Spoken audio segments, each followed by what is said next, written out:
Okay. Today is Monday, January 9th, 2017. This is a municipal council caucus. I had a 5:30 p.m. start. The clock on my cell phone is showing 5:49 p.m. May I have a roll call for the commencement of this caucus? Councilperson Gajewski? Here. Councilperson Gatson? Here. Councilperson Baggiano? Here. Councilperson Young? Thank you. Councilperson Osborne? Here. Councilperson Rivera? Here.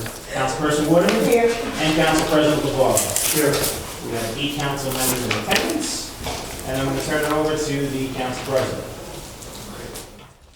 Happy New Year, everyone. Happy New Year. If we can begin with, as we did with our closed session, a moment of silence for the victims of the Fort Lauderdale massacre.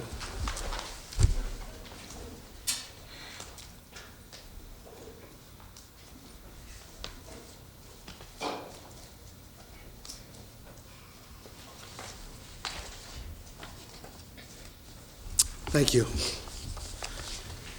So we'll begin with Matt. You have one item. He has 4, but We have 4. they're all the same. Okay, come on up, Matt. Resolutions. Yes, I know. It's resolutions. It looks like 10L through 10O. All the same, with different vendors. 10L. Council members, Matt Hogan, risk manager, is here from 10L through 10O. Hold on.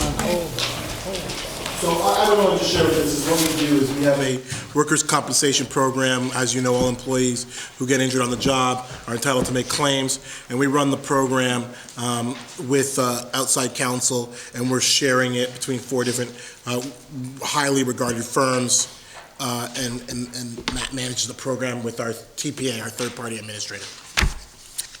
Is that good? And they only get work if we send them claims, so it's not like they're guaranteed X amount of dollars per year. So my question is that, Council President? So now, each works comp, the case, we gotta give to lawyer, and the minute we send the paper to lawyer, we gotta pay $1,500. If they get into litigation, we gotta pay another $1,500. But It goes beyond a certain number of times for the judge. Okay. But meantime, we hired one of the consulting company to investigate any workers' comp claim. Is that true? It was, right? Yeah, we did that, right? Seriously? Yeah. So now, that gentleman, how he worked with the law firm, what we're gonna hire. So it's just like in any other a case of this matter, somebody investigates the claim to make sure the person was actually hurt, that they were hurt on the job, and that the medical records are correct, and that the treatment is correct and going to be effective. All of that administrative work, the TPA does, the third-party administrator. The actual appearing before the judge, arguing the case, and determining what our legal obligations are based on those facts, the lawyer does. Okay, so then let me ask you, so I'm the lawyer.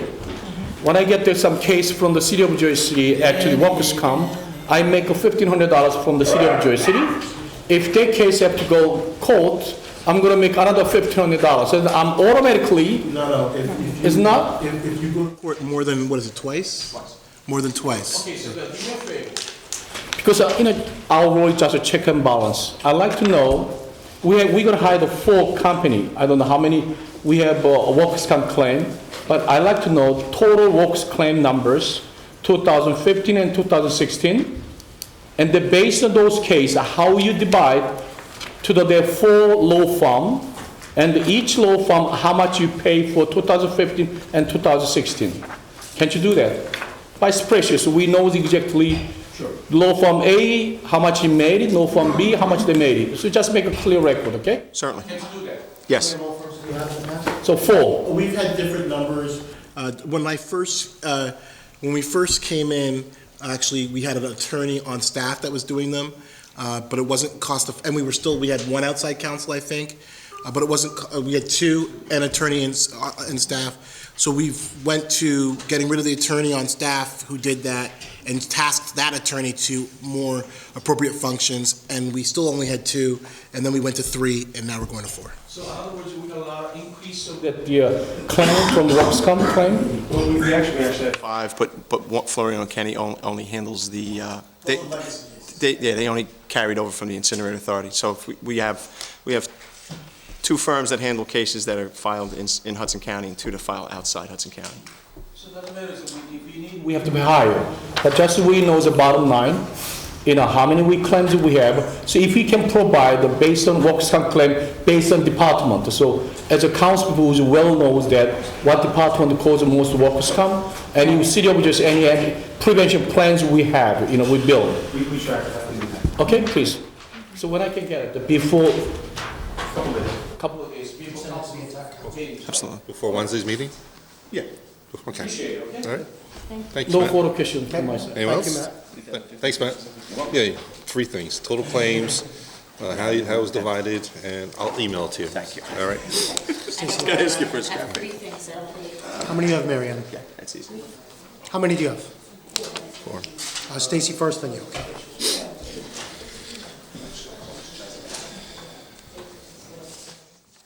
Hi, I have 10G. 10G as in gallery. 10G. For the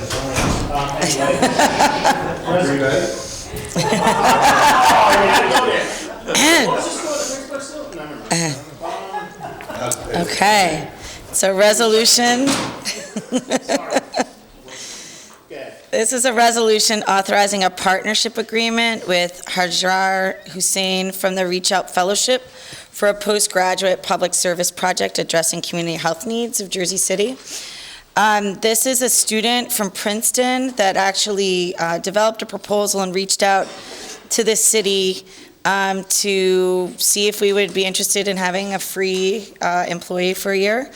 That would actually work on some healthy food access issues, and given the new Division of Food and Nutrition, there's a MOU for you to review. This Reach Out Fellowship is funded through the alumni at Princeton, and they actually pay for her to be here. We thought it would be a great opportunity because you'll see the next meeting, there is a grant that we just won to do some of this type of work from the Food Trust. So she has her final interview with the Reach Out Fellowship on Friday, and she would need support to be able to get accepted into the program. Any questions? None? Next item? Okay. This is H, resolution authorizing the renewal of an open-ended contract with Whitson's Culinary Group for the senior home delivered Meals on Wheels for the Department of Health and Human Services. So the RFP was completed last year in September, but because of the new year, we just have to open up I think the budget office is opening up the account on this meeting as well. And it's not a new grant, it's an ongoing grant. The grant should be accepted. Okay. Okay. And that's just to keep paying for meals, so. Any questions on the meals? Yes. Let me ask you this one. This is, can renew the contract? With Whitson. So we went out to bid, 2016 or 15? 15, Contract was 2016. yep. And 2017, so we're going So to we have access the optional Optional renew for up to 3 years, But let until we me have ask a you this better plan. Obviously, the goal is to do more things locally, but the number of meals that are provided by Whitson's, it's hard to find a local contractor to do a flash frozen that could be cooked or microwaved individually. And the cost of this particular program is only covered up to 75% by the county and 25% by the city, which about 12% is funded by CSBG. So trying to do something more local is like the overarching goal. We've been meeting with the reentry program to see if they would kind of move into the culinary space and do some of this work. That would be really great for us, but until then, this has been the best price that we've found. Okay, so now, I don't know if it's the best price or not, probably you know better than anybody else. But my concern is that when we make the renewed contract for $1.2 million, which companies provide service 2016, before we renew the contract, I'm going to bring up some kind of valuation for this company service 2016. What kind of valuation you made 2016 regarding for this company? So what we do is we do twice a year a menu certification and then a survey to the actual seniors. So we reach out to seniors and then they do focus groups at the county. So the county also does some checks and balances related to our vendors to ensure that the seniors are happy with the product. It's easily usable, like the way the openings and how to open up the meal so that's basically the kind of review that we do. Okay, so how many survey they conducted 2016 too? I don't know. I mean, City of Jersey. I have no I'm not worried idea. about the I'll have county, to ask. but City of Health and Human Services, but any survey conduct I'll yourself. follow up with Jerome and I'll let you know. Yes, do me a favor, before tomorrow's Wednesday council meeting, I'd like to have, if you conduct a service, I'd like to take a copy of the service, survey form, what kind of question they ask. Number two, what kind of result they have. I'd like to provide to the city council so we know exactly, this company is worth to renew or not, you know what I'm saying? Okay. And with 10H and 10I, actually 10I is the same things. Well, it's similar but different. Yeah. It's also a vendor contract. This is for congregate meals, Yeah. which is served hot, versus the home delivered meals, which are flash frozen. So now, if this one also have some kind of survey, they have that too? Conduct? I will check in with the staff. Yes, please, because, special 10H, when we give to $1.2 million, it's a lot of money. I want to make sure that our senior of Jersey City to happy with the quality of the meal, amount of meal, any delivery times, and so on and so. Before we all feel comfortable to renew. But let me put you this one. Most senior, they complain to my side, they're afraid to put out their names up front. You know what I'm saying? As you know, a lot of senior, they get nervous, when they complain, because they can any retire from the city of Jersey City. So always I tell them, don't worry about it, I'm just going to ask. So that's the reason I ask. I like to see that their survey form. What are they asked? Number two, result of a survey, okay? Based on two items, with this city council should be prove their renewal or not renewal, okay? Yeah, well, we did a more comprehensive survey. It's not just about food, it's about all the services. So whatever you conduct, I like for to the copy of it seniors. Yep. for myself, okay? Okay. Okay. Other questions? No, I got no further question. Which items do you have, Marianne?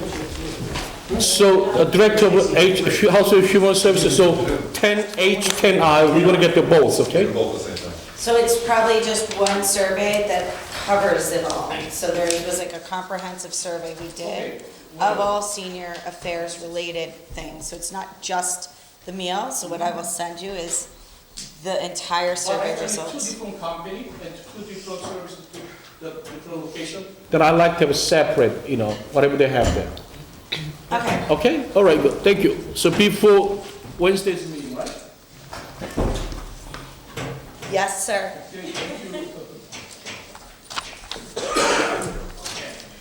Okay. I have, for first reading, I have two redevelopment plans. Yeah, A and B, 3B. I'd like to start with B because B involves the creation of the Science City District within the Liberty Harbor Plan, and the director of the Science Center is here to make that presentation. Hi, Mr. Please come on up and give a presentation first. Yes. We'll see if we can get it to work on the wall, otherwise I have large boards to do it. Next time should be safe.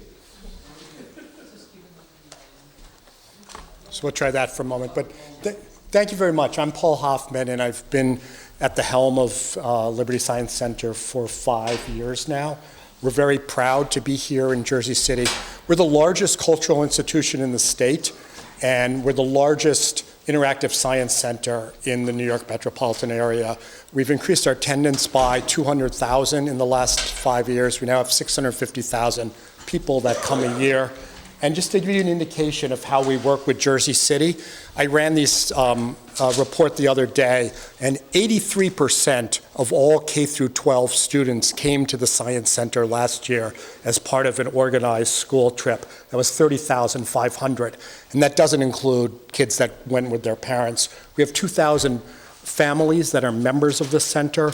We did professional development programs for about 100 Jersey City teachers last year, and we got $440,000 in grants to support different programs. So a program would be 25 high school students came, and they were there for 5 weeks after school to each shadow an employee and learn how to write a resume and interview for a job. We had programs like 300 Jersey City kids formed 60 teams, and we worked with them to come up with a project to try to get it up on the International Space Station. What could be more exciting than that, to do a science project in school and get it in space, and one team won, and it will be going up on the... so we have programs like that that are supported by our grants. So our mission is to inspire the next generation of engineers and scientists. And we do that by turning kids on to science and then trying to give them the STEM skills they need to know about STEM jobs in the workplace. It could be our special mission is working with at-risk kids. So we have 250,000 kids from New Jersey that come a year, 91,000 we put in the category of at-risk, low-income kids. And really there, it's to get them inspired about science. If we find that they have an interest in it, to try to find maybe a mentor in their community or other programs that we can help them with. So what this project does, SciTech City, and I think we can turn the lights off maybe, and I can show it to you, a glimpse of it on the board. So this is SciTech City. So there in the white building there is Liberty Science, of course, with its dome. And then the project that has the unusual biological shape goes out to the left of it. The first part of it is in the current parking lot of Jersey, of the DEP-owned parking lot in Liberty State Park, and then it crosses Jersey City Boulevard onto this 16 acres of land that we are going through this process to become the redeveloper of. So this is just a schematic. So there, it's in the red area, not the very top red area has the Liberty Humane Society, so that is staying with the city. Then the area right below it is the Municipal Utility Authority sewage pumping station. They don't need a lot of that land. They have holding tanks that they haven't used for years that they're giving up. So it's the bottom part. Danny, maybe you can show with your finger where it is. It's that triangle that goes back all the way, that's bounded by Phillips Avenue and the Jersey Turnpike extension. So the idea of this, and the reason it's called SciTech City, is we are trying to create a mini city. By that I mean a community where people will work, where they'll live, where they'll learn at a school, and they'll play at Liberty Science Center. So the first element of it is Liberty Science School. We want to create aspirationally the world's best science and technology high school. And we also want to put a K-8 school there. You know, we're very near the Bergen-Lafayette neighborhood, which is one of the neighborhoods that hasn't experienced the same renaissance that some other areas in Jersey City have. We would like to, it would probably be a charter school, but it could be a public school. The models are open, but we really want to serve at-risk kids. This is just a picture of what the school would look like. We have a lot of renderings. Danny, if you can go back to the earlier slide for just a second. So the other component of the project is EdgeWorks. That's a 170,000 square foot business optimizer where we would have 100 science and technology startup companies. A company could be one person with a great idea. So this project would create 600 permanent jobs, 2,500 jobs total, or 3,000 jobs total if you include the construction jobs, but 600 permanent jobs. So you have 100 science and technology startup companies there, and they need to give back to the high school. Giving back could be as simple as mentoring one student. But you can imagine that you're going to have kids coming out of this high school that have great coding skills, that can do the websites and the coding of a lot of these companies. You can imagine companies in the ed tech space. What better place to be an ed tech company than next to a school and a science center that reaches 250,000 kids, and you want kids to test your products, maybe even help develop them. Scholars Village would be a facility next to that that would have some accommodations for long-term stays for people that are working in the EdgeWorks Business Optimizer, teachers that might be employed in the school, and room for graduate students in the sciences. There's a shortage of beds for students in New Jersey colleges at Peters, at Stevens, and certainly also across the river in NYU. So it would all be people that want to help invent the future. At the Business Optimizer, these companies, of course, would be working to try to maximize their business, try to make it, and then hopefully take land elsewhere in Jersey City. I mean, statistically, 70% of companies that come out of an incubator and expand take space in the area.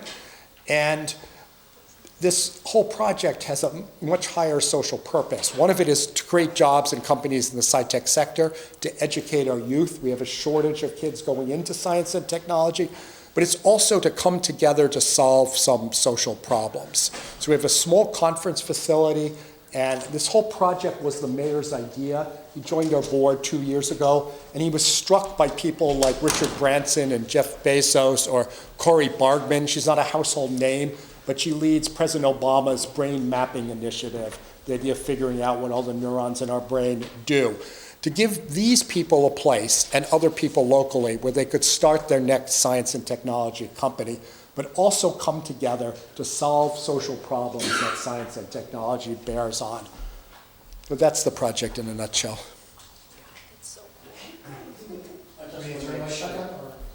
So these are views that, as we zoom in, and we have done a lot of renderings of what it looks like.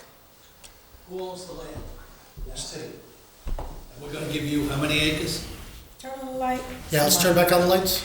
Is there more slides you wanted to show us? No, that's fine. That's more renderings, but I don't want to take up too much of your time. How many acres is the city going to give you? About 16. 16 acre? Yes. That's really nice. So- Have you ever paid back the loan that we gave you a few years back at the Lions Science Center? I'm not familiar with that. I've been there 5 years, and The loan was supposed to be paid back. To the EDC, correct? I believe that was paid back. yeah, the loan, all the loans that we have been paid back. I know that. That was before my time, so I don't know the nuts and bolts of it, but all the money that we owe has been paid back. So the land will be provided the city of Jersey, 16 acre. Yes. Free, no charge, or they have to pay some kind of a, Basically, for nominal consideration, yes. so just free? Simple word. Okay. PL 5163. Number two, I like that even though city give to 16 acre land, Science Center have a funding to build those kind of projects. Yes, so we have to raise $78 million philanthropically to make this project work. So the benefit that the city gets is to have the premier science and technology high school, to have a K through 8 school that we believe, and the New Jersey DOE believes, that we'll have better results with at-risk kids. Because our programs, external evaluators show that we do. But we only have these kids for a couple hours a day or a week. So we want to show that we can and make a difference in these kids' lives, and then take those learning and teaching methods that work and make them available to any school in Jersey City and New Jersey. So there's that. The third thing is to be able to create startup companies that are going to stay in the area and make it. New Jersey was once a leader in telecom, in pharmaceuticals. We're losing that edge a little bit. We need a transformative place like this that's going to bring together minds if we're going to reverse that decline. Actually, when I see that they're like 700 page of the meeting genders, the most exciting item actually, this one was Science Tech City. Which this one I talked about like 3 years ago with the mayor. You believe or not? So I was so exciting, such a great idea. But before we get the 16 acre to hand to the science centers, we gotta make sure they have some kind of contingency. Right. We're not going to give just 16-acre land to the hand to Science Center till they raise $78 million. That kind of contingency we have to put in the contract. Other than that, we give to land, and we're going to all scratch our head. So you got to show to us that, right, Corporation Council? Jeremy? We want a contingency. Contingency of that, when this Science Center raises $78 million, then we give the land.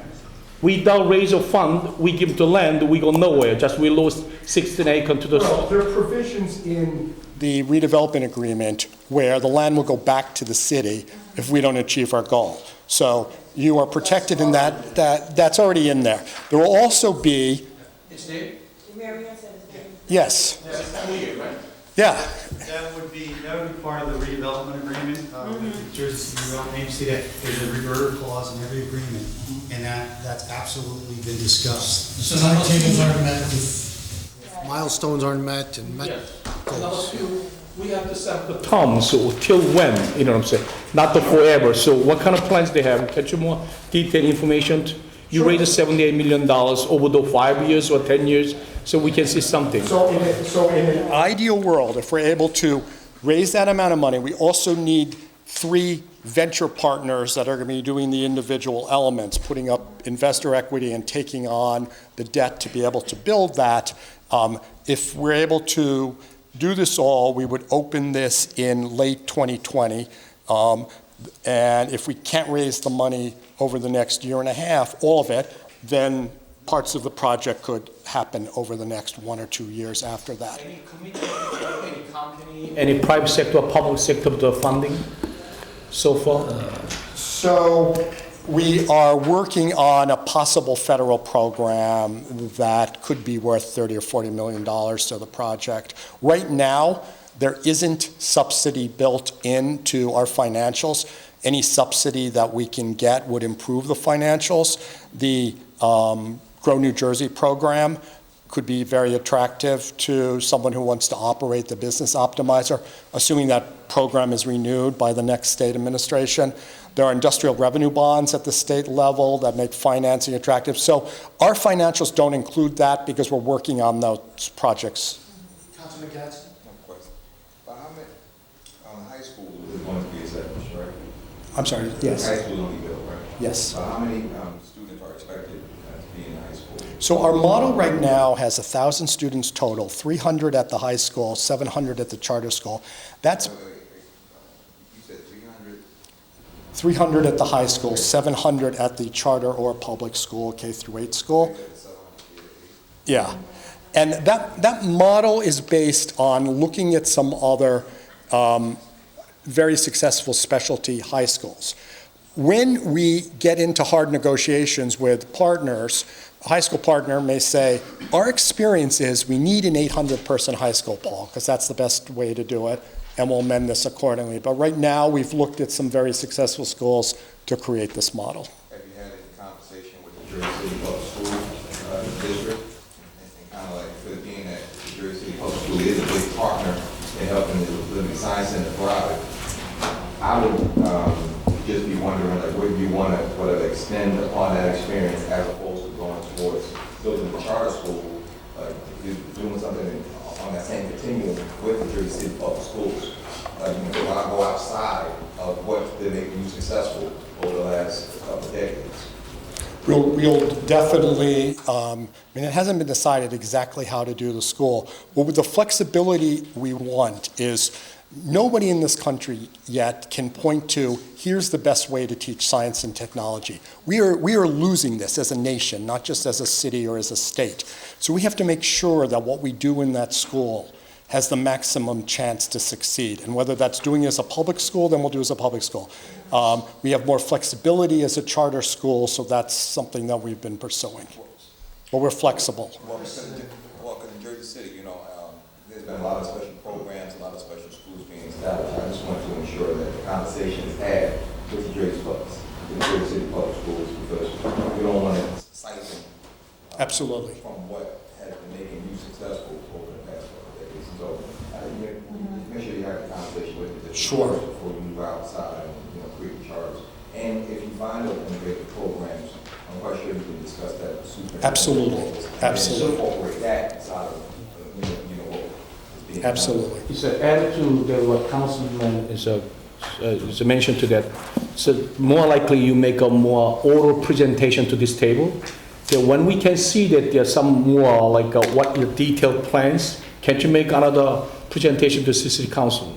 Sure, and I can also give you, Because when you get the 16-acre free, you gotta do some work for this council. I don't Is have, it going to the transference of the property? Is it, Right. the council will be involved in the approvals of that? Yeah, of course, it's your property. we do have a large presentation. I didn't bring extra copies with me. I can bring them all at your next meeting, so you will have a much more detailed. Sure. This is a multi-phase program. It's not this and then we're done. There's going to be several times they'll be back. You know what I'm saying? Okay, so we have when we dream by yourself, you're just a dream, but when we dream all together, it can be true. So I like to dream with you, so come up some more, another presentation. Who laughing like that, huh? Who is it? No, did I lie to people? I'm telling the truth, you know what I'm saying? Because this is the most exciting items as Very of exciting 3 project. years, Very you know, of the exciting. council, that's what I'm saying. So It's a I like very to exciting dream with you, so please, okay? Absolutely. All right, thank you. One of the best things that Other questions from? So my comment on it is that I think it's an exciting project, exciting for Jersey City. The one thing about was it Edgeworks, the incubator and the businesses. So, as you said, you'd be on the cutting edge of science and technology, and who knows what's going to come out of that in terms of the next Google or Liberty Science Center, whatever the case might be. I'd like the city to have, and I know we're in negotiations on the redevelopment agreement, but if we're giving the land for free, do we get something on the back end with regard to? Yeah. Absolutely. So this is a, Profits from businesses that are, that will be part of the redevelopment agreement. Nothing free. Just Right. to make sure that the public school kids get more opportunity than any outside of Jersey City. Absolutely. Yeah. So that will be part of the agreement. Yeah. And just keep in mind that we need to raise $78 million to make this happen, including $55 million for the startup business incubator. Why? Startup companies can't afford market rent. They have to be subsidized, okay? So by us, Liberty Science Center is raising $78 million from philanthropists that want to change the landscape and have startup companies make it. It's a good project. Okay, thank you. Thank you. By the way, this, the project is very interesting, very small, tiny. Yeah, Yeah, he's into technology. yeah, very interesting. I just want to make sure. Where did it go? Where did it go? It disappeared, you know? And then really, I expected some lights come from here. You know, Right, that's no. why I told them, shoot there, you know? Well, my favorite thing is if you put it on this table, it actually projects the image on the table. Oh, See? So if there weren't other people in the room, we would, next time. okay, good. Got the cool one. Thank you.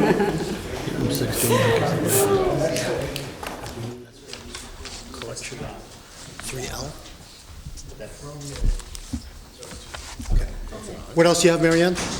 The next item, A, yes. That's amendments to the Water Street redevelopment plan to create standards for the split zone development sites. About a year ago, there was an amendment before the council for this plan to allow the mid-rise zone and the high-rise zone to be developed together and for the densities of the two to be divided between each district without increasing the overall density. But there were no development standards associated with that. So what this does is identify exactly what the setbacks would be for a standard that's used in the split zone area. It doesn't increase the density in any way. What it does do is identify the specific locations of roadways in the plan to that need to connect the streets and continue existing streets. There is apparently the proposal is a new urbanist style design that continues the streets that are in place and extends, makes better connections, because right now the blocks down there are very long blocks, and it can go almost 600 feet between side streets. What this does is add additional cross streets, better circulation, add pedestrian connections, and development standards. Councilman Gadsden, did you have a question? Comment? Councilman Osborne?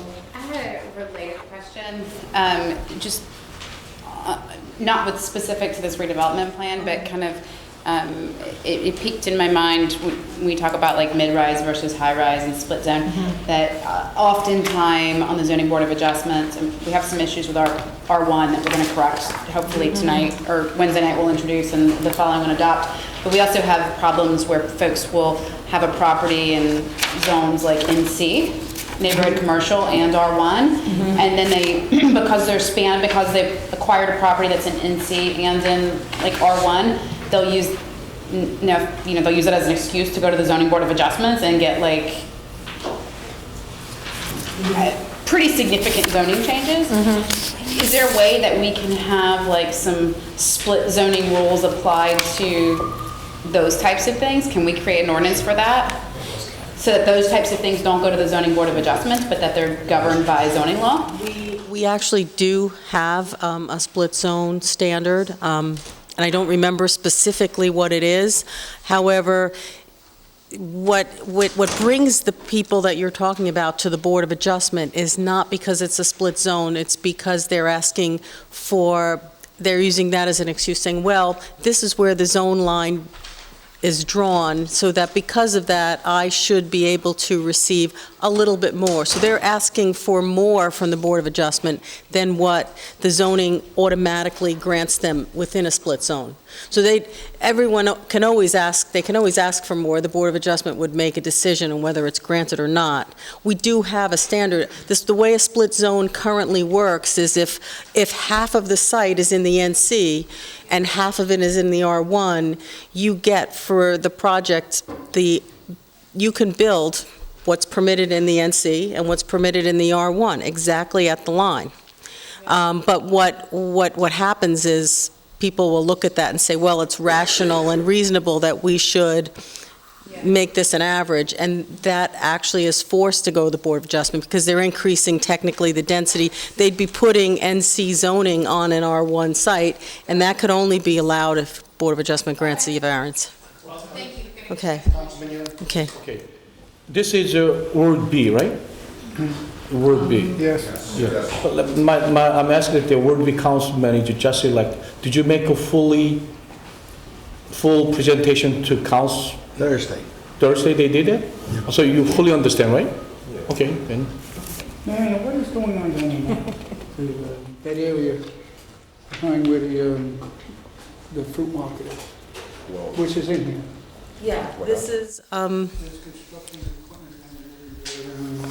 that I'm not sure. I'm not aware of an approval that There was like an old we've. warehouse there that they knocked down between Claremont and 440. Is that part of your site? The developer that's interested in, and that owns the property that this is relating to is here. Remediation there now. Okay, so that's what it is, remediation. Okay, any other questions? Chris, you're good with this? Yep. What's your next item? The other item is the last in that section, M, which is first reading, which is amendments to the R1 district.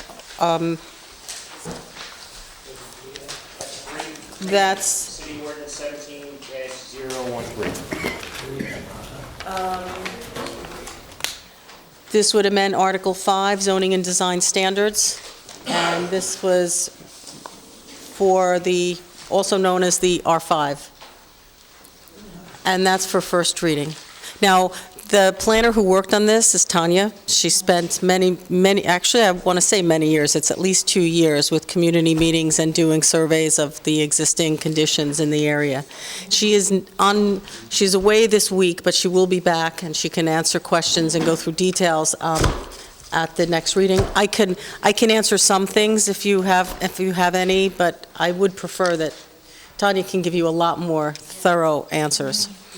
And I can also speak to it because I've been working on this for 2 years. So you do that, right? Did you want to make a comment? Yeah, I mean, so I touched on this a little bit. So the parts, mostly in the village, parts of Hamilton Park on the southwestern side are zoned R1. A couple of pieces of background information. One, during Hurricane Sandy, very low lying. Historically, that area used to be a riverbed, swamp is maybe the correct word. You can look at books from like the 1800s, and they actually talk about when it was water back there. And the zoning that people are allowed right now is 2-family, 3-story, which isn't even as much as that you get in the historic district, which is 4-story, 4-family. And so because of some of these conditions, it makes it tough financially for homeowners to really go and pursue. It's expensive. It's expensive to do development there, and so people aren't necessarily keeping up or maintaining the maintenance that they should. And so those are some pieces of information. Some other pieces of information, this is an area I expect to get hit like pretty hard by the reval, long-standing homeowners who don't really have the same zoning rights as their neighbors, right? Because there's part of it will be R1 right next to historic district, and there's really no difference except for they don't get what their neighbors are getting, right?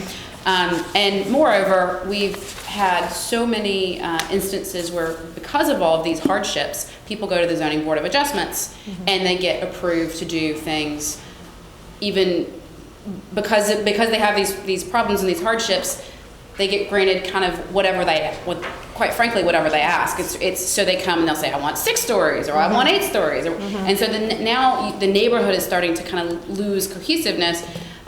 So we went through a 2-year process. We did visioning with the neighborhood. We had a thing in here at City Hall. Tanya has been tremendous. She's walked around. So it's got professional input, neighborhood input. We've had several rounds with smaller group conversations. I did a mailing to every impacted homeowners, letting them know that the changes were coming. We kind of asked them, what's your choice? What's your first choice and what's your second choice?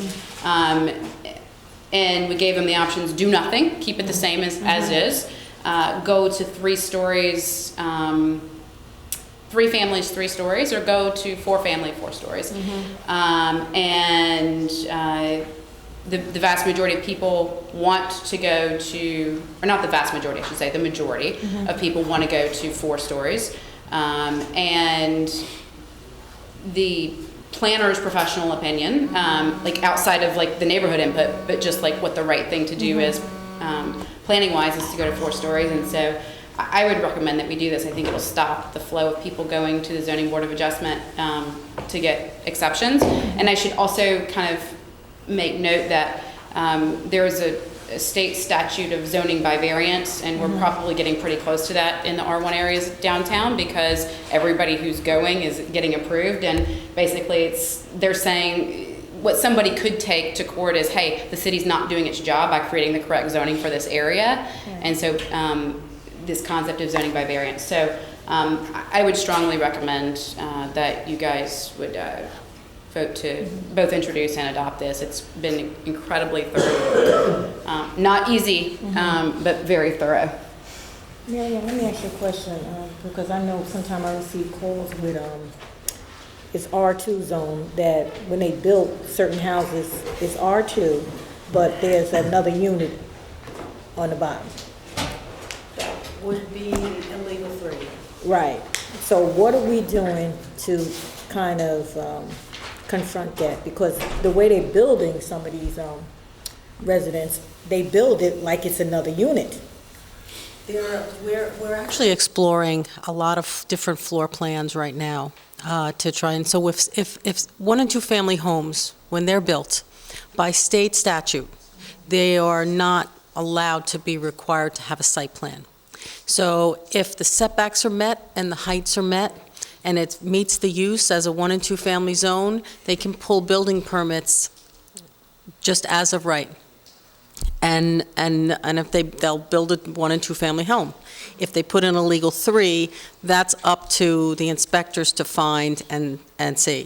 There are some instances when there's cases, if there's a variance or if it's part of a redevelopment plan, where we do see the interior floor plan of the building. And then we can, through the parking location and the layout of the floor plan, make sure that the illegals units are really not feasible. But basically, it's an enforcement issue as far as the design of the third for most 1- and 2-family homes. But it wouldn't be fair to the homeowner who's having it built, because if they don't have to go to planning, based on what you just said. Well, they have to go through zoning, and they have to go through building code. And if it's just 1- and 2-family homes are permitted, you can't build a 3-family home legally. But if they go to the final CO, they have to get the final CO. Final CO, and that has to be a 2-family home. If it's a 3-family home, they're not going to get the CO. That's the only, that's the, yeah. That's a conversation, we have to do something. Yeah. Is that? They, okay. Developers are building and it's a separate kitchen. So that's actually something that we need to talk to zoning Yeah. and the building. It's a separate kitchen, a separate entrance way, so it's like another unit altogether. Yeah, It's so a that's not two-family something house, that right? would be. It's supposed to be 2. But it's supposed to be 2, they're not supposed to CO anything other than a 2. But that's a Okay. problem. That's something we have to talk about. Okay.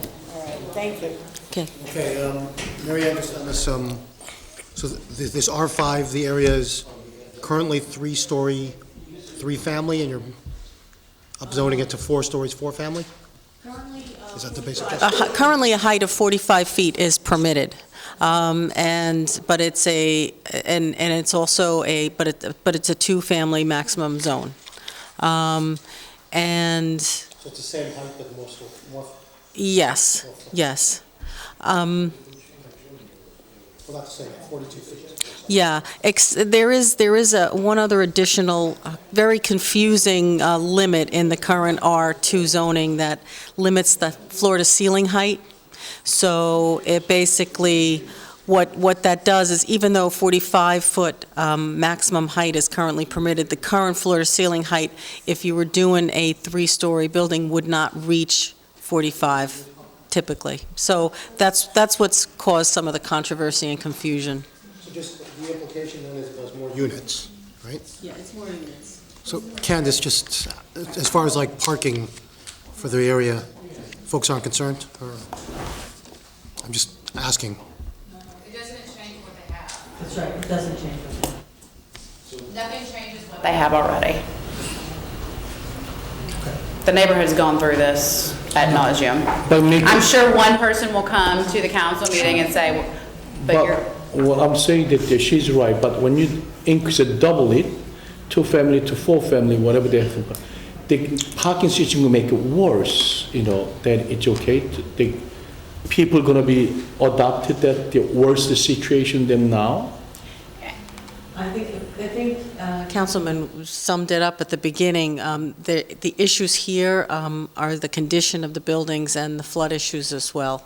And so having zoning similar to all the other areas around it is what has really been pushed for. Buildings, because right now, the 1- and 2-family, the typical R1 zone really is more associated with frame-built housing, and the 4-story structures that are in the historic districts are, usually, they're brick, they're not frame, they're not wood, and they stand up to flood conditions better. I'm not gonna let temporary issues, I would, there's very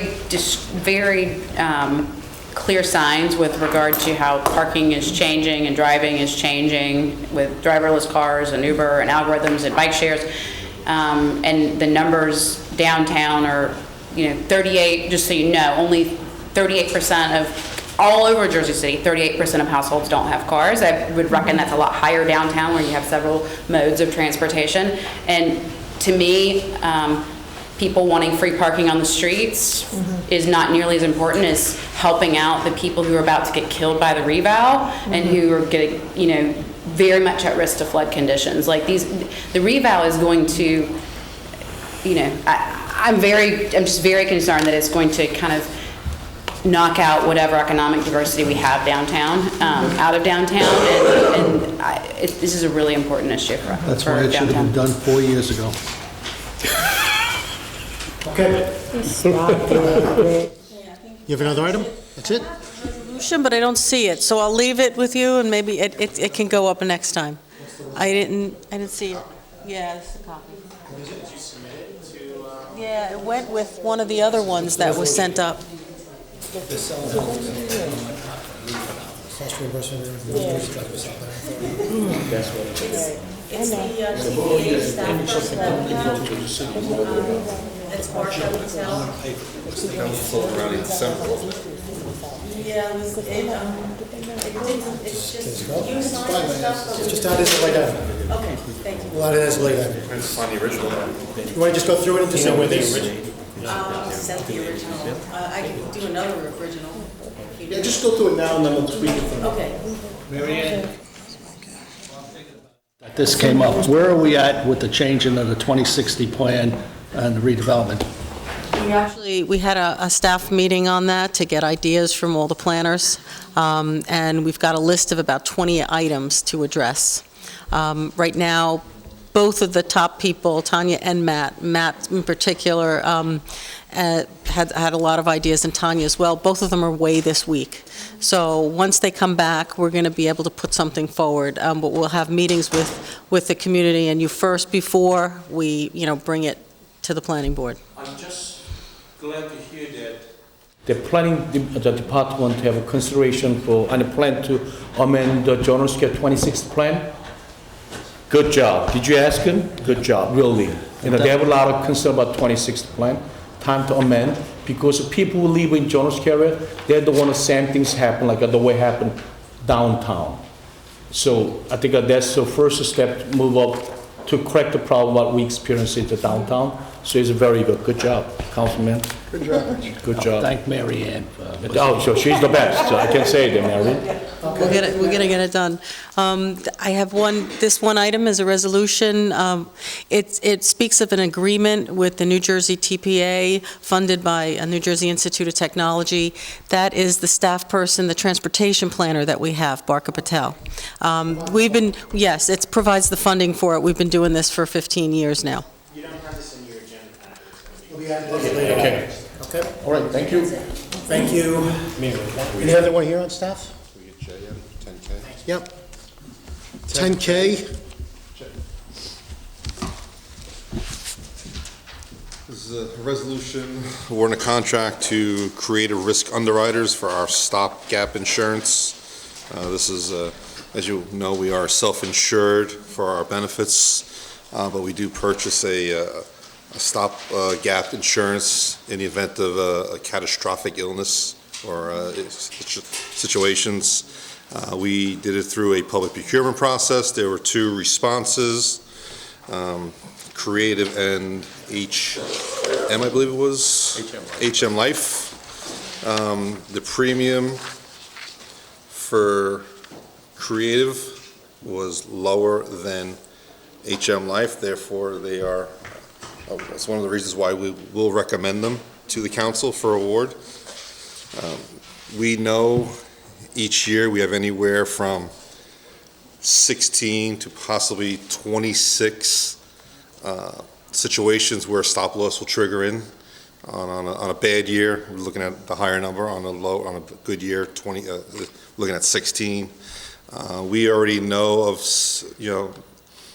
several people will be hitting this number this year based on their the conditions that either the employee or dependent has.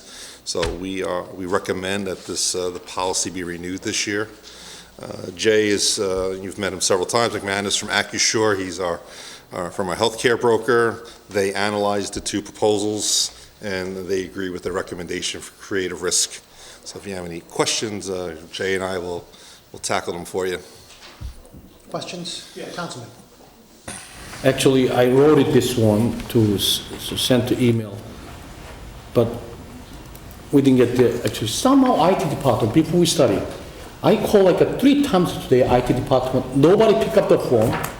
I mean, IT department, really shame. I'll tell you, was this around noon time? No, in the morning, 9 o'clock in the morning. I know they had a special training seminar in New York City today. Half of them went in the morning, the other half went in the afternoon. So maybe you missed them, and I'll ask about that. It's unusual. Changing my password. I understand that why Candace Osborne is a councilwoman, they complain. They keep changing the password, it doesn't work. Confusing. Yeah, it's the worst. Right? My computer, I don't have any access. But by the way, long story make short.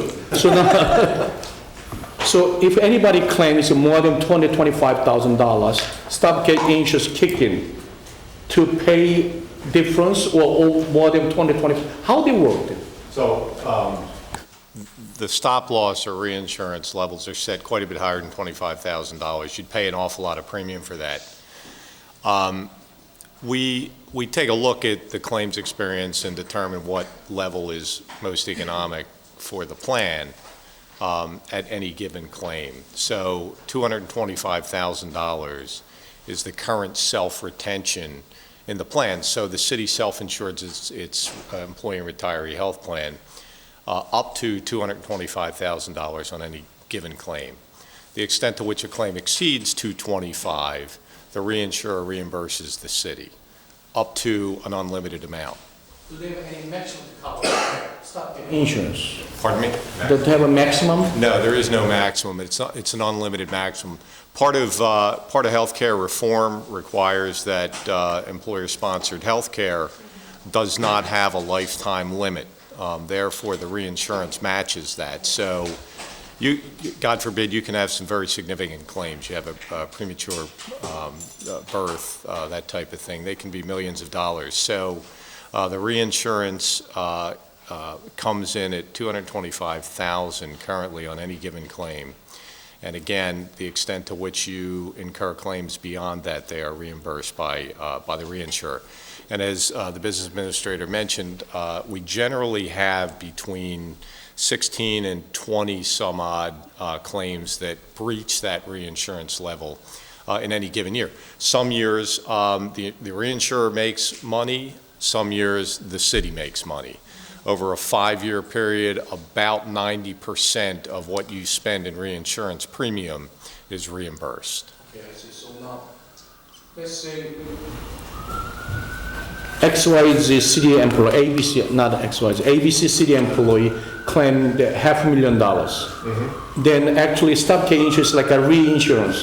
They will pay difference to the city of Jersey City. That's correct, Councilman. It actually is reinsurance. So the contract is between the insurance company and the city.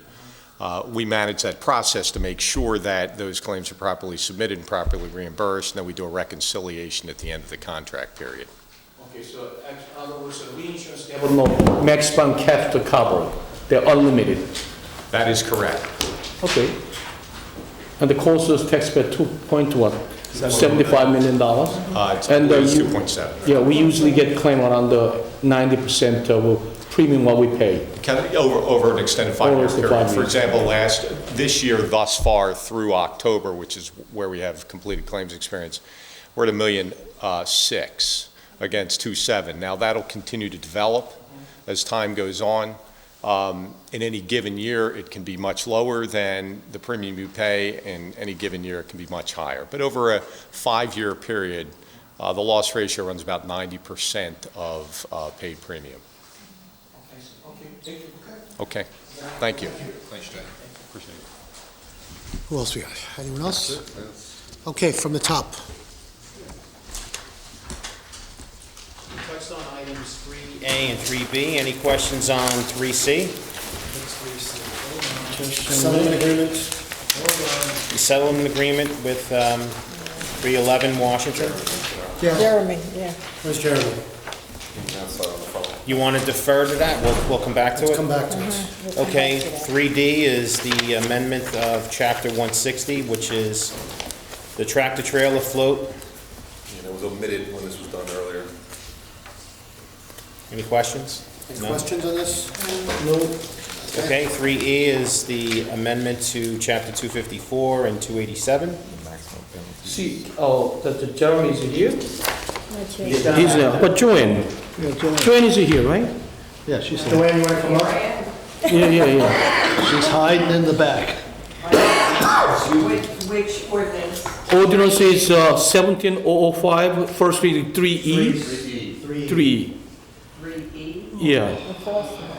So 1-25 with general penalty, and they actually amend general penalty A. Can't you more experience with that? So like provide however that therefore violation on ordinance pertaining. Can't you explain to like a 10,000 and it shall be 24? What do you mean? What's the question? Yeah, and the 1-25 with general penalty. A, they amend. What's different between old one and the new one? Right.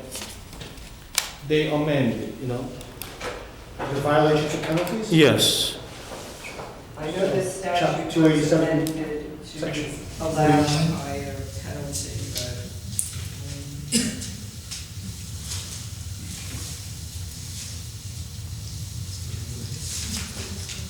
So fine is $2,000. Now we change to maximum $10,000. That's what that means? Yeah, but then I And don't the minimum is understand. 2,500, It's a so, violation of any ordinance pertaining to solid waste disposal. The maximum penalty shall be $10,000. That's what, anything that you see underlined is being added. right, the $10,000? For waste. And the waste, when you have a, well, it's. It's a maximum penalty. yes, actually even $10,000 Yeah. it's a lot of money. It's up to, and it will be for the municipal court to determine ultimately. The judge will have to approve it. It's just, generally speaking, if the council wants to approve a minimum fine, they have to specify that in the ordinance. If you want to avail yourself of this higher amount that the state legislature allows in the case of solid waste violations, you have to adopt an ordinance to allow it, because otherwise the court, municipal court, can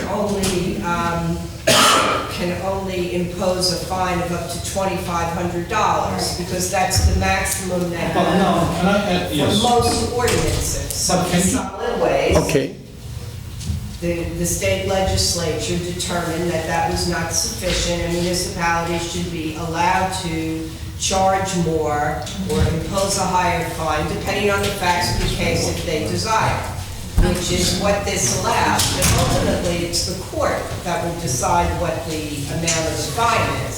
This just gives the judge at the municipal court the discretion to impose a fine of up to $10,000, whereas before, it was $2,500 even for a solid waste. so let me ask you this, can you give a definition of solid waste? Can I give you a definition? Yes, solid waste Violation.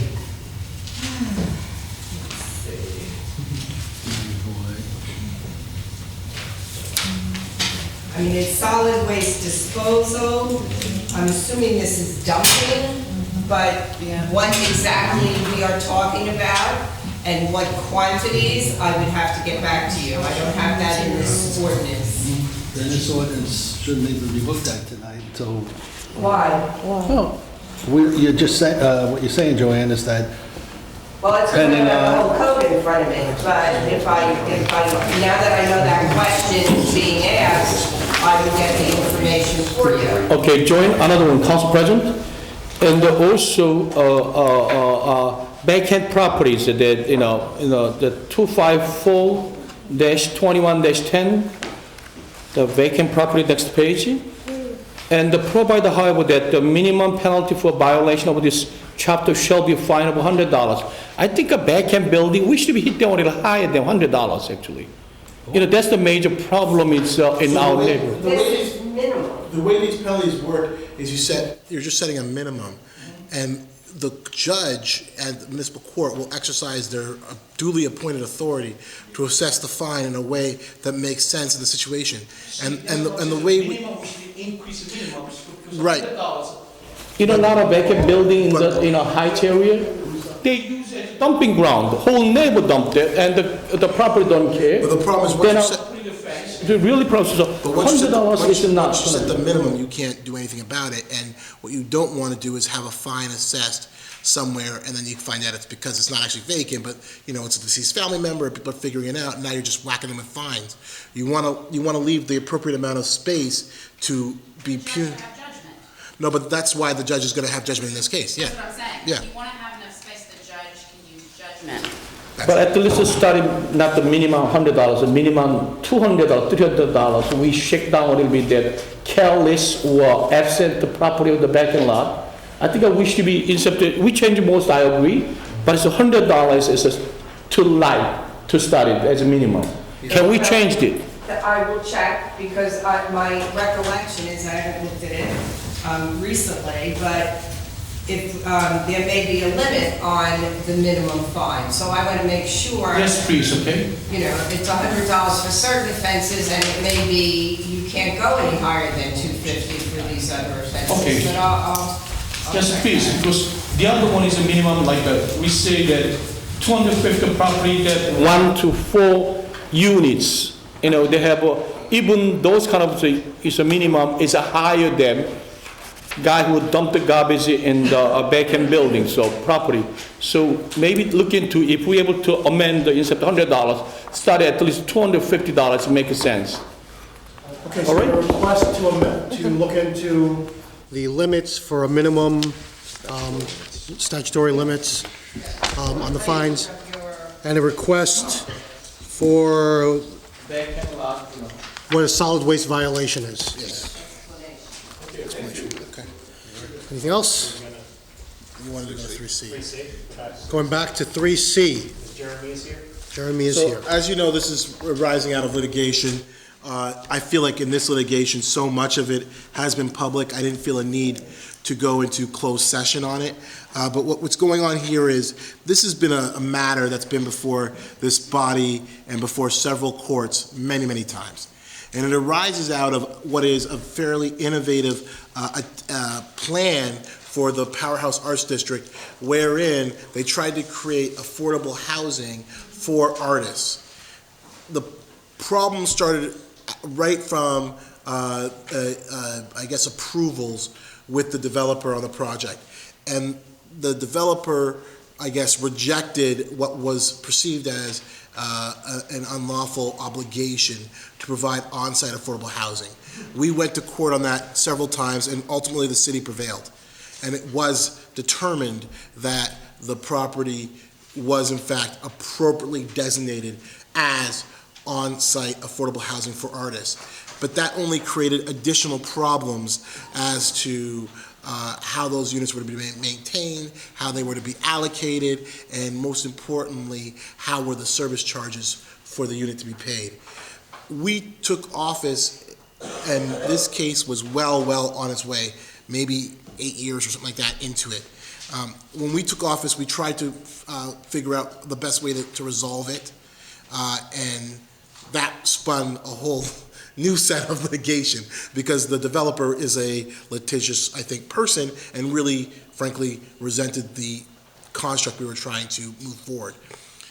Ultimately, you guys have already voted on several things. One was a planning amendment to allow the units to be used for something other than affordable housing, because as this whole thing was being litigated, the cost of servicing those units went above what even affordable rent would be. So either the situation was either the city subsidized that cost so that it can be offered as affordable housing because the city is the current owner of those properties, or we try to sell them to someone with appropriate affordability matrix, but if we did that, they would never be able to afford the monthly service charges. So we ended up getting into a catch-22, And so the ultimate resolution that we came up with as a city was to try and sell those properties and then use those monies to build other affordable housing where it makes sense on a rental model. Because one of the issues with this building is it's a condo building. So we are moving forward with that plan and doing that, and as we were going through that, the developer filed suit against the city and myself. And honestly, you can never tell how a litigation is ultimately going to result, but I feel pretty strongly about our case if we were to pursue it. But it would be another 6 years of fighting with this guy because we would have to prepare the trial, do the trial, then deal with his appeals. And instead of going through that and instead of having the property continue to deteriorate, we decided to try and see if we could settle it. We also, in learning about the file, I inspected the property, several other people inspected the property, and it seems to us that the property's in fact been intentionally damaged and now requires significant renovations to even be ready to get the highest value from it or to use it for its intended purpose. In addition, when we went and inspected the property, we also realized that the building itself is getting, to a certain age, that there's going to be a new rounds of improvements and all those things that happen with people's homes, and we don't want to be in there when that new round of investment is happening. So what we look to do is settle it in a way where the city is going to be able to make the most amount of revenue and then can use that revenue for affordable housing. And that's what the settlement agreement effectuates. And what the settlement agreement does is it gives the developer back 2 of the 7 units, and in return for that, the developer is going to repair all of the units and outfit them to be ready to sell, and is going to dismiss all lawsuits and agree to no further litigation of this matter. So that we'll be able to move forward immediately and get this done and get out. We've been talking about this for a long time, but to get it out of it. Actually, Caucus and Council, you do a very good job.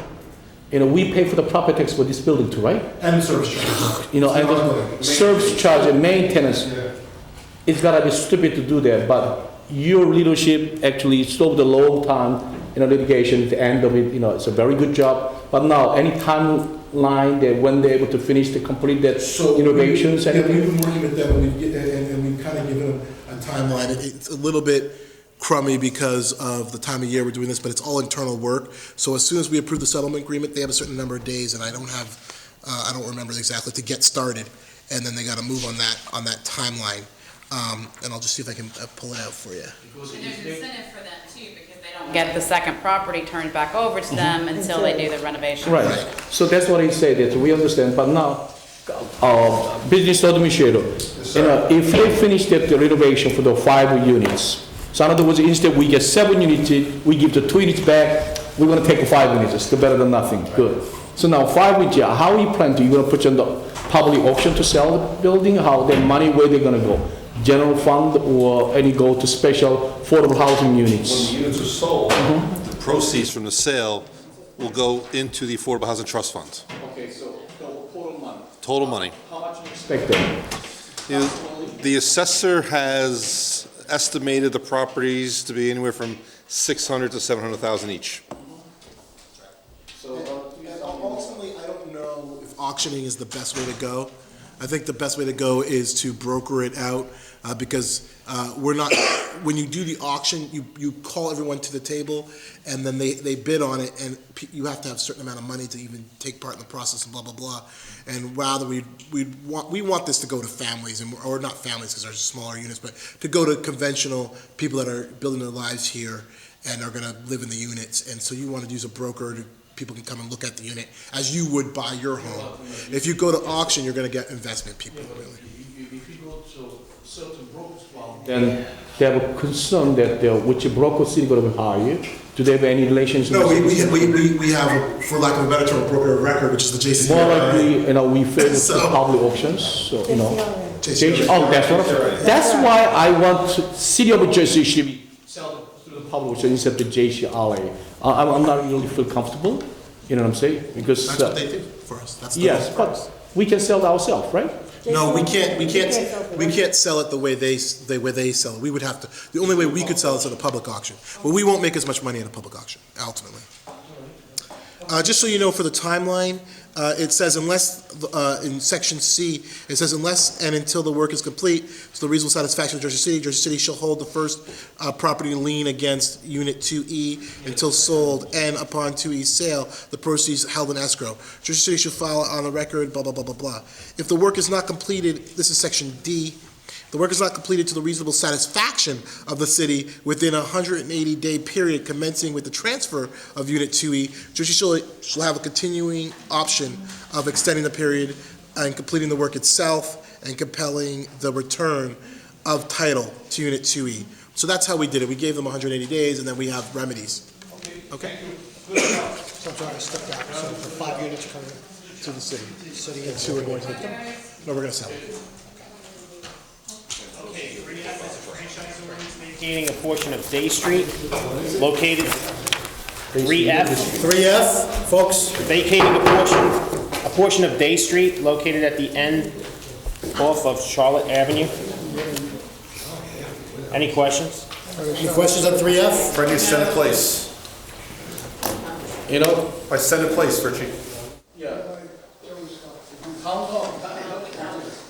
Let's go, come on. Councilman Yun. yes. When I see the maps, Day Street actually dead end the street.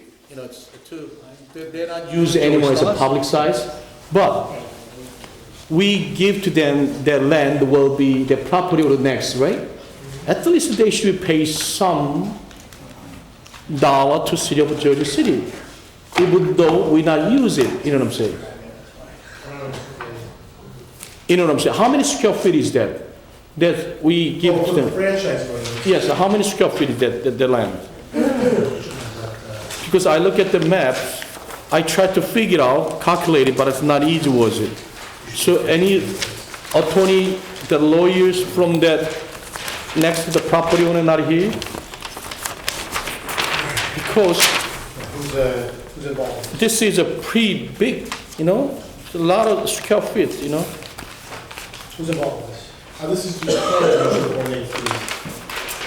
They should pay some kind of compensation based on, you know, assessment value of the city of Jersey City. Is there a rush for this? You want to No. pull it and get the Okay. right people to answer his questions? Is that okay? Down there behind those guys. Our Senate place? Yeah, I mean, That side over there, I think is, Yes, We're going to pull it and then make sure the right people beautiful, are thank here. you, Council President. I'm pretty sure that belongs. I wasn't at the agenda meeting, so. there's- Oh, okay, I see. Huh? No, it's not right. What's that? So belong to nobody. anyone here representing the project at all, or no? No, That's let's, what I'm saying, okay. So we're gonna table it, right? Table it, Michael. Good. All right, so 3G is an ordinance amending Chapter 222, adopting revisions to the local noise ordinance protections recommended by the New Jersey Department of Environmental Protection. 3H is an ordinance amending Chapter 332. Parking permits may not be sold or exchanged or purchased except directly through the Division of Parking Enforcement. let's just clarify some language that was, I think, assumed. Yes, good job. But apparently there was some signage that was posted on some signs saying parking permits for sale or something like that, and people were trying to sell parking permits, I guess, and so. 3I is amending Chapter 332 regarding street cleaning purposes for the parking restrictions for street cleaning purposes on Bergen Avenue from Van Nostrand to SIP. 3J is another regulation, parking regulation, amending the parking restrictions for street cleaning purposes for the entire length of Custer Avenue. 3K is another, The ward council people, you guys are good with this? Well, Councilman oh, I'm Gadsden? sorry. I want to talk about 3R. I'm like, why so early?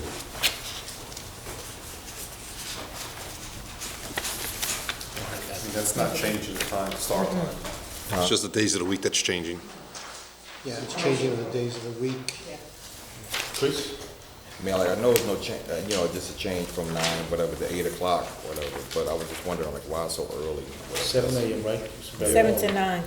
It's just doing what was there before. Yeah, Right. I know. We're moving it to 4 days a 7 week. a.m. That's all. They move it Right. to 4 days a week. Cutting it by an hour. What's the request? I would have pushed it back up. The request at the request of Director of Sanitation on behalf of the Supervisor of Street Sweepers. Right. And what was the basis of that? I asked them to come tonight. Okay. So what do you want to do with this? Come to the caucus. Yeah. I mean, council, I'm Pull. sorry, council.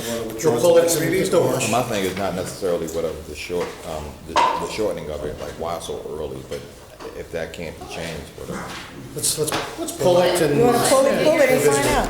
Okay, we're going to withdraw. Visual, right? Okay. We're going to withdraw Yep. 3I.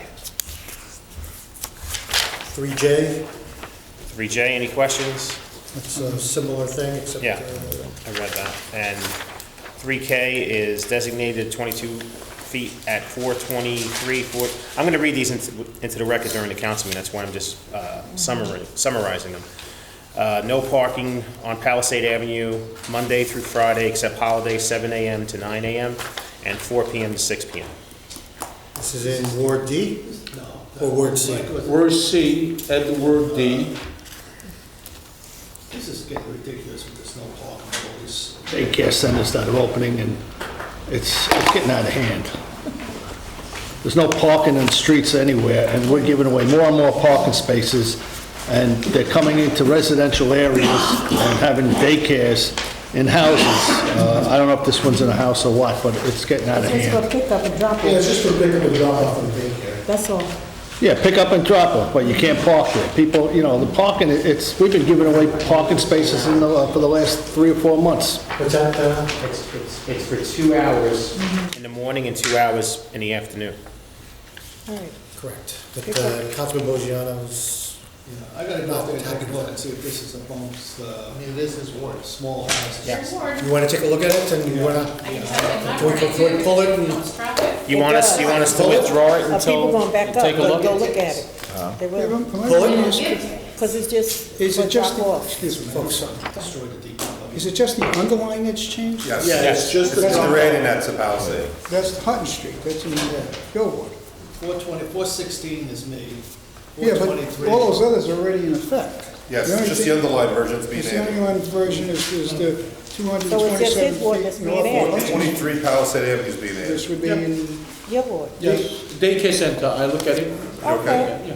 It's fine? oh, you're okay? Oh, your ward? it's his ward, So we're good. Okay. but it's already existing. Changed is this, all not those others are already in effect. Those already are in effect. Yeah. Right. Hutton Street's in my district, don't take over my district. Come on, it's my boundary. I got your back. Okay, 3L. Keep moving. Excuse me. This is amending and supplementing 287, solid waste, storage, collection, and disposal. Yeah. Councilwoman, Yeah, the text Osborne? is not correct. So I gave you all a copy of what the correct text is supposed to be, and let me just explain it to you in simple language so that you understand.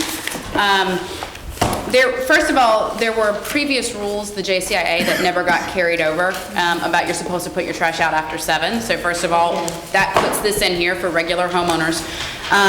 What we also did, and this is a problem that we have downtown, is some of the larger high-rises are putting, if they have city trash pickup, the high-rises are putting their trash out whatever time they want, and you have just stacked pretty high. And because these buildings have supers and paid people, we say, you know what, they could put their trash out a little bit later to not make the sidewalks be so nasty. So we said, if you're using city service, you can put it out 10 p.m. the day before. If you're a regular homeowner, you can put it out 7 p.m. the day before, which was the existing rule that we never carried over from the JCIA. And then a third rule, which says if you're using private services, so you're not using city services, then you can only put it out 2 hours before pickup. So if you're paying your own people and you're scheduling it, you know when they're coming, so you can put it out when they're coming. And then the second piece is if you have private trash pickup, you need to do it in the daytime, not in the middle of the night, because what we have, especially in areas downtown, is you have commercial, you have high-rises that use city services, high-rises that do their own trash pickup, you have retail, and basically they're all doing it in the middle of the night at all different times of night, and so you have trash pickup the city services are trash pickup is at night, but also we have private folks doing it at night, and so there's basically like you'll have a trash pickup at 2 in the morning, 4 in the morning, every single night. You know what, actually, Candy's host one, great. But now, what you put in this one was a contradict with another one you put in that year ago. One of the building, high-rise building, you gave to them no parking area, actually 7 a.m. to 10 p.m. Because the reason is the garbage pickup. But you just say that if they use a private company, they know what time come to pick up the garbage. Yeah, then they're gonna have to change it. They have to change it. As long as you do that, it's a fair to everybody. I support it. Yeah, they'll have to. But other change than it. that, they get actually free parking space, almost a whole block. 7 a.m. till like 10 p.m. I think it's not fair to them. So this is the way we should be controlled. Very good, okay? So that we should be amended. Well, that's not this. That's different. Yeah, that's what I'm saying. It's different. You should be amend that one. Okay, good. The council is going to receive a new ordinance Good job. Yeah, we'll just incorporate your changes. Yeah. 3M was touched on earlier. Second readings. Okay. Any questions on 3A, which is a 30-year tax exemption? Yes. Wait, 4A, 4B. I said 3A, I'm sorry, Yeah. 4A. It 4A and was, 4B. There was some questions or concerns about, or some changes to the language at the last meeting. Yes. All of that is incorporated here, correct? It should be. Yep. See, okay, yeah. Any questions? Yes, Okay. Jeremy? There was, they give to replace that the financial agreement. You didn't get an updated financial agreement? No, I get the updated financial agreement. What was the difference, as you know, the page 23? I like that what your job, actually you make a better. You know, actually replacement was better than original one. The page 23, section 17.1, last paragraph. Notwithstanding anything in this section to the, that's the one you added. Actually protect the city's interested. So you did a great job. That's what I can say. It's That. actually Joanne and her team. Joanne, oh, you're the best. And Jeremy's the second. But actually, a good job. You actually protect the city interests. I'm appreciative for the effort. But now, I'd like to add some 3, 4A and 4B, right? Yeah. And Jeremy, you're very smart. You have a very good memory. You know, I'm going to try to refresh your memory. Every time we city council meeting talk about the tax abatement, we ask a few supporting documentation. One of the documentation we say financial impact, fiscal impact to the city of Jersey City, and comparison chart for conventional and the tax abatement. Yeah. Third one, we ask them an ownership list. You know, so that is missing. Oh, I don't remember the ownership list. Yes, it was there. So they provide the ownership list to all the older people. See, that's the way. When they provide the ownership list, we can provide the, of the urban renewal entity. right. So because they are in a pay-to-play law, based on play-to law, we're gonna make sure that. And the third one, we ask them. That's in every application, which It'll you be- get is a disclosure statement, and every application, they have to disclose down to the individual unless the entity who owns an interest is a publicly traded corporation. Yes. So every disclosure statement, it's an exhibit to the application that should give you the. Yes, so we like to have a provider, and this is a meeting package, there was actually general consent to this council. Another one's a project incomes, you know, and somehow suddenly project income, that things disappear from the tax amount. So when I see that at 4A and 4B is a missing two things, other documents that they provide, thank you very much.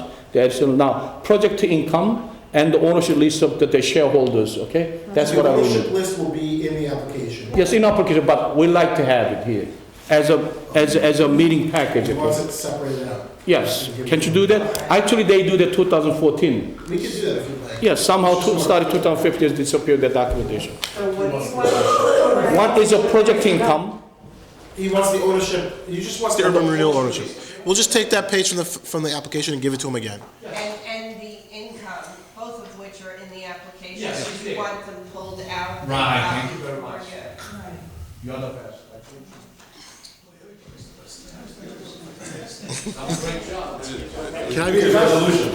That's a New Year's resolution, Russ. Okay. 3C and 4C. I keep saying 3. 4C and 4D. Okay, any other questions related to any second reading ordinances? Just a point of information on 4G. We're going to, the council's intention is to table without public hearing. prior to the public hearing to be re-advertised on February 8th. Beautiful, but Does that start from scratch or read? It does not start from scratch, but all introduction is done. We would just have to re-advertise it for a public hearing to be held on February 8th. okay, so now, BA? Yes, sir. So Z is a very interesting item. G like a joke. 4G. Oh, okay. 4G, second G. 4G? Yeah, That's the one that's not gonna be heard. Right. So now we own some times. I like to copy because 30 years of tax abatement, and we gonna the redevelopment bond $100 million. So I like to have a copy of lease agreement, ground lease, copy of ground lease agreement. So we like to know that developer how much they paid NJCU for the lease of land. No, you're looking at the wrong one. That's Yeah. 4G is not. It's 4A and 4B. 4A and 4B. Oh, 4 and NJCU. 4B. I'm sorry, I missed that part. Okay. Yes, 4 and 4B. You want a copy of the lease agreement? 4G is different. I like to have a copy of that. Of what? That the contract paper between The developer. Georgia City Board of Education and the developer. How we gonna be to change ownership to convey ownership to.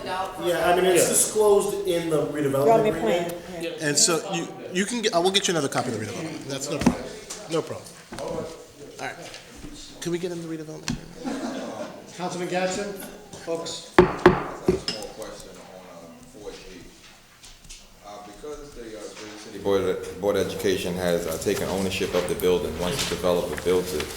Is the Jersey City Public Schools responsible for the taxes and everything else that? Well, there'll be no tax. Taxes. It'll be Taxes. taxes, yeah. On their portion of the property. It'll be condo now. Okay. And I know there was something on the affordable housing portion of it, because you said that the developer actually owns 100 Montgomery, and it said that there was something that Oh, there was affordability- issues about their ability to increase rent because it was coming off of one of the controls, and they agreed to continue to have those controls there. Now, is that contingent on us agreeing to this abatement? To this abatement? Yes. That couldn't be separate, whatever. No, the because they have safety- no obligation to do that, so. But when I do some research for the 100 Montgomery Street, they show it's all affordable housing units as a Section 8. Oh, if they have a Section 8 voucher, as long as they have that voucher, they would have to honor that. But that, they don't have to continue to provide that space for that purpose. They could. Is that a Section 8 problem? I don't think it's, No, there was- it's senior housing. 5, 4, I don't remember. There may be some Section 8 in there.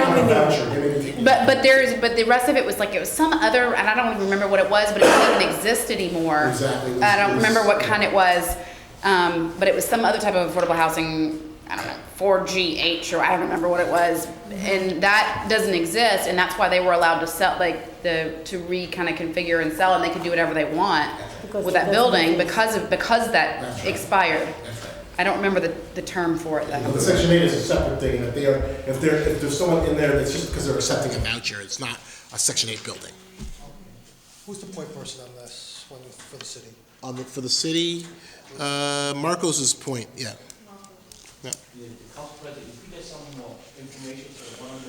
Yeah. I think it's very helpful for the discount. I mean, we've hashed that all out, we can go. Yeah, please, okay? Yeah. Have a lot of conversation on that. Ultimately, it's a great thing that we're gonna be able to do for those residents in the building and for downtown. Okay. Any questions on the petitions and communications, 6A or 6C, hearing none. No report of director. How about the report of directors? Any questions? No questions. No questions, all right. More concerns. Okay, on to the resolutions. 10A is a resolution authorizing calendar year 2016 appropriation reserve transfers. 10B is a resolution authorizing the emergency temporary appropriation.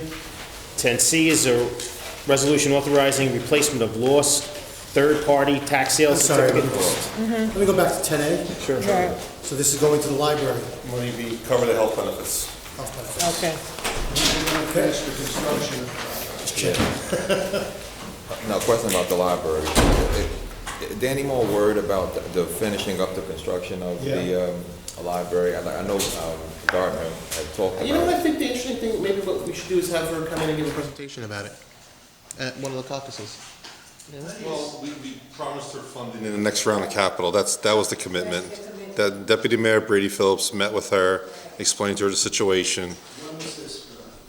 In December. To know what's going on. You know, the funny piece, she still has money that she hasn't spent, so it's not, it can't be the crisis. I'm meeting with her tomorrow. I have a meeting with her tomorrow on her budget request, so we will thoroughly discuss her capital concerns.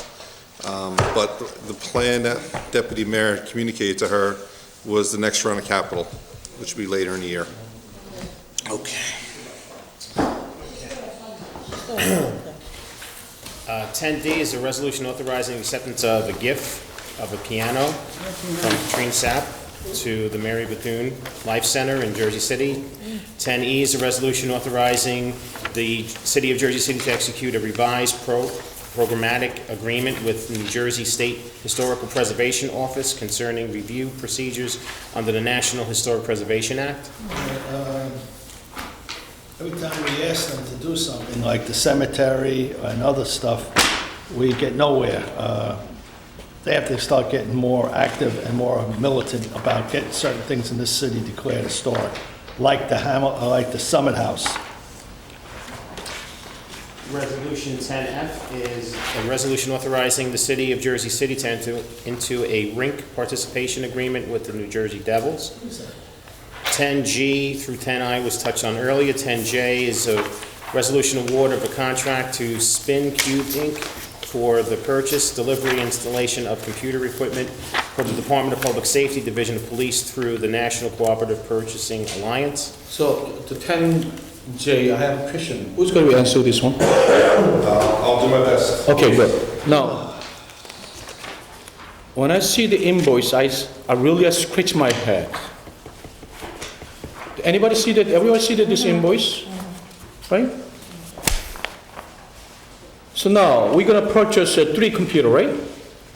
And the cost was based on invoice, $18,000, whatever. $18,000. We purchased 3 computers. Each computer we're going to pay $1,353, $1,353.